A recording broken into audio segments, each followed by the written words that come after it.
तो दोस्तों, आज जानते हैं कि हमारी धरती माँ कैसे बनी। यह एक अद्भुत और रहस्यमयी कहानी है जो हमें हमारे अस्तित्व की जड़ों तक ले जाती है।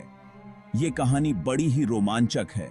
शुरू होती है करीब 4.5 अरब साल पहले। उस समय का ब्रह्मांड बहुत ही अलग था और हमारे सौरमंडल का कोई अस्तित्व नहीं था। चलो एक साथ चलते हैं इस सफर पे। यह सफर हमें ब्रह्मांड के गहरे रहस्यों और अद्भुत घटनाओं के बीच ले जाएगा। सबसे पहले तो बात करते हैं अपने सौरमंडल के बनने की। यह एक विशाल और जटिल प्रक्रिया थी जिसमें कई चरण शामिल थे। सोचो, 4.6 अरब साल पहले गैस और धूल का एक बहुत बड़ा बादल अंतरिक्ष में घूम रहा था। यह बादल, जिसे नेबुला कहते हैं, हमारे सौरमंडल की नींव था। गुरुत्वाकर्षण की वजह से यह बादल, जिसे नेबुला कहते हैं, सिकुड़ने लगा और बन गया एक प्रोटोसन।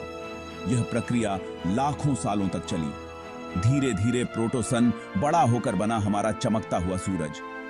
सूरज की ऊर्जा ने सौरमंडल के अन्य पिंडों को आकार देने में महत्वपूर्ण भूमिका निभाई।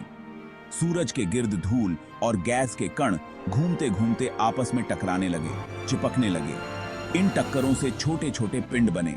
इन टक्करों से बने छोटे छोटे पिंड, जिन्हें प्लैनेटेसिमल कहते हैं, ये प्लैनेटेसिमल्स धीरे धीरे बड़े होते गए। फिर ये प्लैनेटेसिमल्स मिलकर बने बड़े बड़े पिंड, यानी हमारे ग्रह। यह प्रक्रिया बहुत ही धीमी और जटिल थी और ऐसे ही बनी हमारी प्यारी धरती। यह बगबूथी गेशान सी एक लंबी और कठिन यात्रा थी, लेकिन अंत में धरती ने अपना रूप ले लिया। शुरुआत में धरती बहुत ही गर्म थी, एकदम पिघली हुई।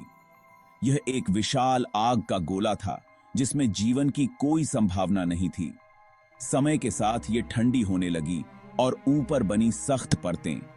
यह प्रक्रिया लाखों सालों तक चली। इन्हीं परतों से बनी धरती की क्रस्ट। यह क्रस्ट धरती की सतह को स्थिरता और संरचना प्रदान करती है।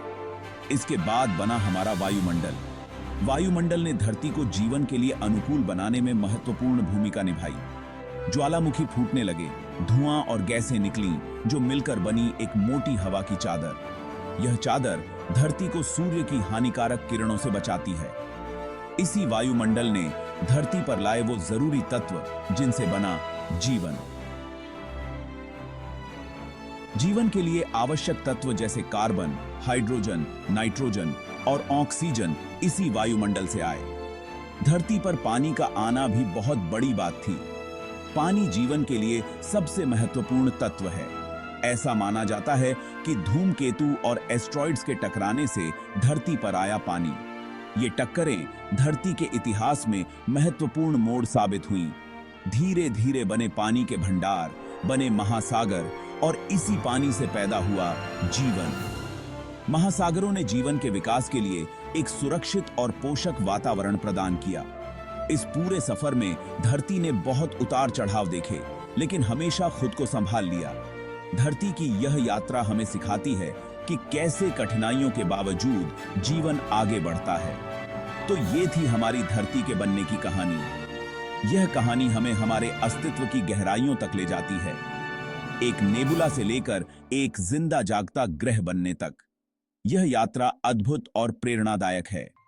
अगर आपको यह वीडियो पसंद आया तो लाइक, शेयर और चैनल को सब्सक्राइब करना मत भूलना। शुक्रिया।